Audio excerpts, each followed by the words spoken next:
కేవలం 7,999K up to 10 kgs వరకు బరువు తగ్గి అధిక బరువు నుంచి వచ్చే ప్రధాన సమస్యలను దూరం చేసుకోండి. హాలీవుడ్ కి నేను వెళ్ళను అన్నాడు రణబీర్ కపూర్. టాలీవుడ్ తప్ప వేరే ఇండస్ట్రీలో నటించను అన్నాడు మహేష్ బాబు. ఇద్దరు స్టార్ హీరోలు, రెండు పవర్ఫుల్ స్టేట్మెంట్స్. కానీ ఇప్పుడు చూస్తే సీన్ కంప్లీట్ గా మారిపోయింది.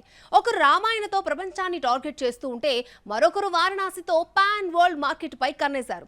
మరి ఇది తమ స్టేట్మెంట్ ని బ్రేక్ చేసినట్టా కాదా? ముందుగా రణబీర్ కపూర్ గురించి మాట్లాడుకుంటే గతంలో హాలీవుడ్ మీద ఇంట్రెస్ట్ లేదని క్లియర్ గా చెప్పిన ఈ స్టార్ ఇప్పుడు రామాయణ లాంటి భారతీయ ఇతిహాసాన్ని ఈ ఇయర్ దీపావళికి గ్లోబల్ స్కేల్లో రిలీజ్ చేసే ప్రయత్నంలో ఉన్నాడు.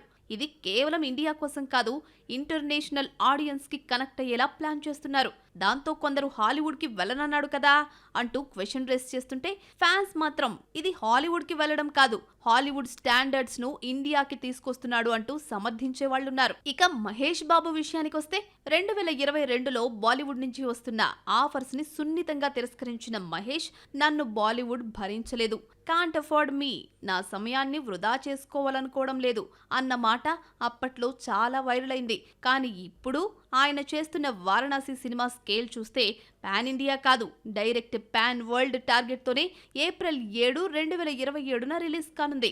అంటే మహేష్ బాబు కూడా ఇండస్ట్రీ మార్చలేదు, కానీ ఇండస్ట్రీ లెవెల్ పెంచాడు అని ఆయన ఫ్యాన్స్ ఫీల్ అవుతున్నారు. ఇక్కడ ట్విస్ట్ ఏంటంటే రణబీర్ అండ్ మహేష్లు ఇద్దరు ఇచ్చిన స్టేట్మెంట్స్ తప్పు కాలేదు. వాళ్ళిచ్చిన స్టేట్మెంట్స్ ఇప్పుడు చేస్తున్న సినిమాలను బట్టి చూస్తే ఇద్దరు రామావతారంలో గ్లోబల్ ఆడియన్స్ ను టార్గెట్ చేస్తున్నారు. ఇండస్ట్రీ మారాల్సిన అవసరం లేదు. రీజనల్లో చేస్తున్న మన ఇండియన్ మైథాలజీ కంటెంట్ ను ప్రపంచం దగ్గరకు తీసుకెళ్తే చాలు.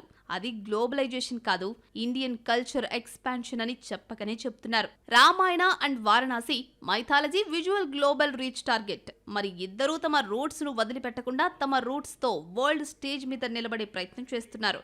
ఎవరు స్ట్రాంగ్ గా నిలబడతారో చూడాలి.